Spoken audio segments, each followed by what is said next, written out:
جو دوسرے جنگ عظیم ہے، اگر اس کے واقعات کا جائزہ لیں تو یہ نتیجہ تھی پہلے جنگ عظیم کے جب خاتمہ ہوا تو ورسائی پیکٹ ہوا۔ ورسائی پیکٹ کے اندر یہ ہوا کہ جو جرمنی تھا اس کے اوپر پابندی لگا دی گئی کہ وہ اتنی فوج رکھ سکتا ہے، اس کے اوپر چند پابندیاں لگا دی گئی۔ ہٹلر جو تھا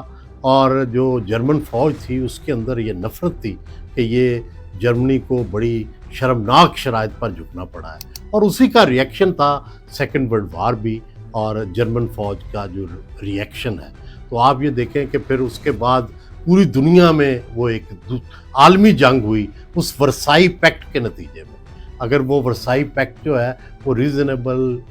قابل عزت ہوتا تو شاید نہ یہ ریئیکشن ہوتا، نہ اس کے نتائج میں پھر پوری دنیا میں ایک عالمی جنگ ہوتی۔ اور اگر اس مڈل ایسٹ میں ہی آ جائے تو آپ کو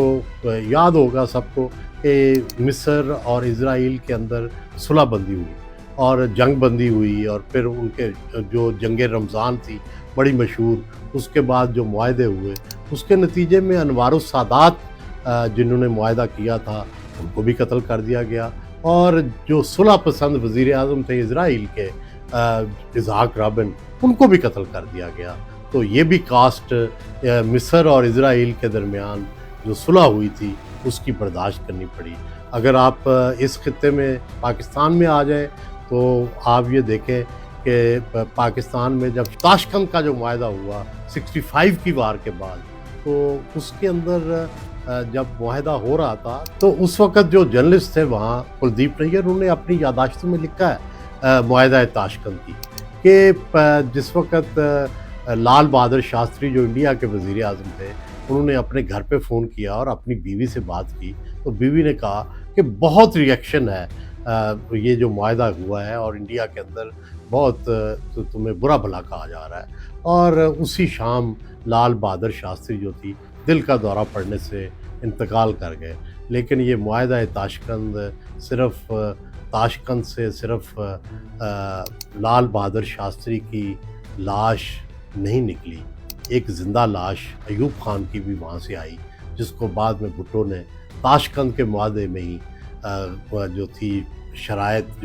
جو مانی تھی انہوں نے، اس کی وجہ سے ان کو بھی اقتدار سے رخصت کرنا پڑا۔ وہ جتنی دیر پھر بعد میں رہے وہ زندہ لاش بن کر ہی رہے۔ تو بنیادی بات یہ ہے کہ یہ جو معاہدے ہوتے ہیں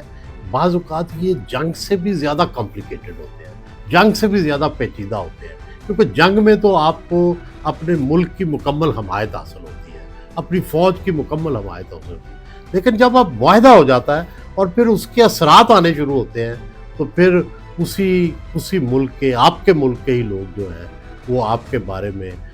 تحفظات کا اظہار کرتے ہیں، اس کے بارے میں نت نئی تشریحات ہوتی ہیں، اور اس کو پھر جج کیا جاتا ہے اس معاہدے پہ۔ اس لیے جب بھی معاہدے ہوتے ہیں بہت قابل لوگوں کو بھیجا جاتا ہے، ایک ایک شق پہ غور کیا جاتا ہے۔ اس وقت بھی یہی پرابلم ہے ایران اور امریکہ کے درمیان۔ صدر ٹرمپ کو پتہ ہے کہ اگر امریکہ کے اندر اس معاہدے سے یہ تاثر گیا کہ امریکہ نے اپنی جنگ آدھی چھوڑ دی ہے اور ایران کو کوئی رعایات دے دی ہے، تو صدر ٹرمپ اور ان کی پارٹی اگلا الیکشن نہیں جیت سکتی، بلکہ ان کو شرمناک شکست ہوگی، اور ہو سکتا ہے وہ اپنا ٹینور بھی مکمل نہ کر سکے۔ اور دوسری طرف ایران کے اندر بھی سچویشن یہ ہے کہ اگر وہاں یہ تصور پھیلا کہ سرنڈر کر دیا گیا یا امریکہ کے اندر آگے جھک گئے ہیں، تو اس میں پھر یہ تاثر ہوئے گا کہ جناب جو بھی بندے معاہدہ کریں گے، میرا خیال ہے کہ ان کی زندگی کے بارے میں بھی پھر سوال اٹھ کھڑے ہوں گے، اور ظاہر ہے جس جنگ کی جب صورتحال ہوتی ہے لوگوں کے جذبات بھرے ہوتے ہیں، لوگ ایک ایک چیز پہ لڑ رہے ہوتے ہیں۔ اس لیے